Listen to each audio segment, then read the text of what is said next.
परिसक्नु भयो त्यो स्पिड चेकिङमा अघि पनि पर्नु भएको थियो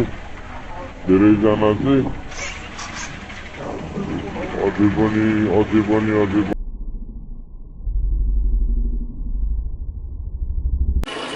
यहाँ पुलको चाहिँ उताको साइडमा बसेर चाहिँ स्पिड चेकिङ भइरहेको छ यहाँबाट चाहिँ है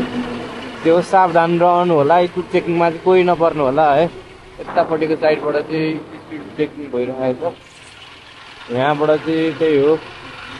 स्लो नै जान्छु म चाहिँ अरू पनि स्पिड चेकिङमा चाहिँ नपर्नु होला कोही पछाडिबाट चाहिँ स्पिडोमिटरबाट चेक गरेर यहाँनिर चाहिँ स्पिड चेकिङ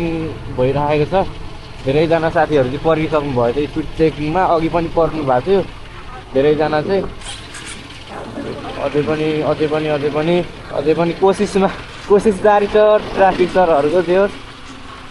आफ्नो लिमिटको स्पिडभन्दा चाहिँ क्रस गरेर कोही पनि नआउनु होला है म चाहिँ दुईचोटि परिसकेपछि स्पिड चेकिङमा अब यो पल्ट पऱ्यो भने चाहिँ 1500 हुन्छ त्यही भएर म चाहिँ लिमिटभन्दा क्रस गरेर चलाउँदिनँ स्पिड त्यही हो सबैजनाले लिमिट क्रस गरेर नचलाउनु होला।